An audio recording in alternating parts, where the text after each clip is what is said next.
Let's talk about number 3 if you have nothing else to add there, Mr. McMahon. Yeah, no, we're fine to move ahead here, right? Yeah, number 3 ties right into Vince, because this one of the earlier ones, way before, a couple years before at least, Starrcade 1983, one of the first pay-per-views, or what would you call them back in the day, I guess, closed circuit type deals. And it was the dog collar match between Roddy Piper and Greg the Hammer Valentine. And they was, they just went at it, man. And it was 15, 18-minute match maybe, and they just beat the dog shit out of each other. Yeah, this was just a brutal fucking beatings all the way around. I don't know how you actually do this match without hurting anybody. We talked about it for about 5 minutes, and we went out and did it. And nobody... I mean, I think because it wasn't planned or anything, it was just, we were taking it off the cuff, so to speak, and Roddy had worked with it before, so he kind of, I followed him a little bit in there, but I know I hurt Roddy, and then he hurt me back, and then we just said, screw it. Whoa. We're hurt already.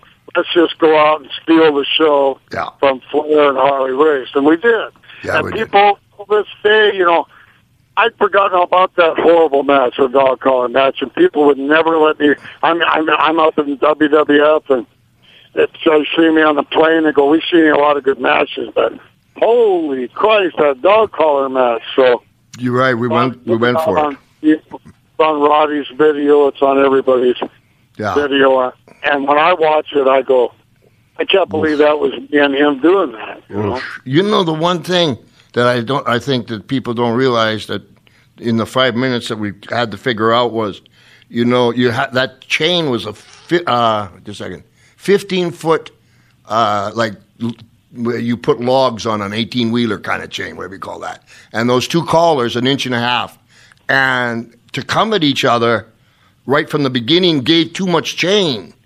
And then you're on your own. You had to pull away. We had to pull away from each other. Thank God I had a thick neck, and you had one too, so we survived it. It was, I would wake. It's hard when I watch it. The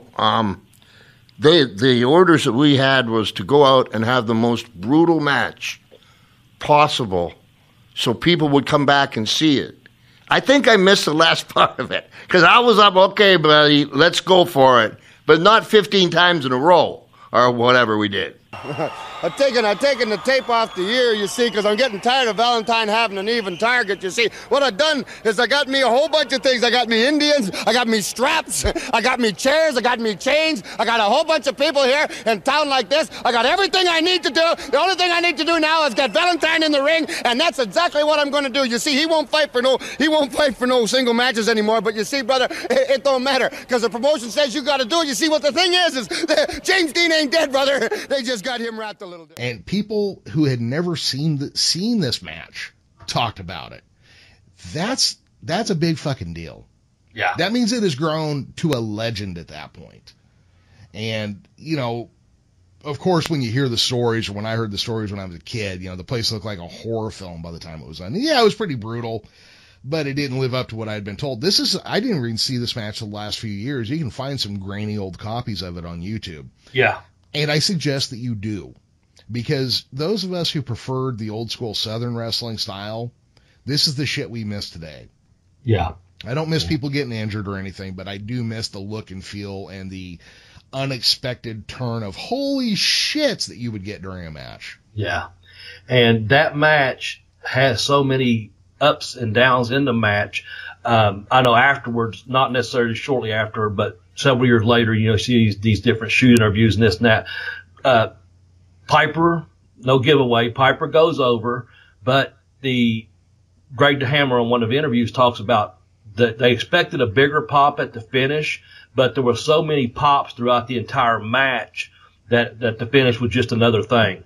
So it was just that good. It was like just a big constant pop of holy shit moments. You know what I'm saying? Yeah. And he said, other than that, he was ribbing. Of course, he said, yeah, other than I got beat, but putting Piper over, whatever. He loved the match. He was a brutal wrestler, and Piper hung right there with him. They beat the dog piss out of each other, like we talked about, and blood, guts, and gore, right there. So, yeah. Valentine pounding away on the ear, and here comes Piper. And Piper's into the ring, and he's got a belt. Right around the face and the mouth now, Valentine. Look at him put the pressure on him. Here comes Jake Roberts. Here's Dory Funk Jr. We got a ring full now. They all go after Roddy Piper. Valentine goes out of the ring. Piper trying to fight them all off. Here comes Ric Flair. Ric Flair after Dory Funk Jr. Jake Roberts goes out. Ric Flair, Roddy Piper. There goes Dory Funk out. Piper and Flair taking them all on, and they all go out of the ring. What a quick exit. That's what it's all about. Ric Flair, Roddy Piper,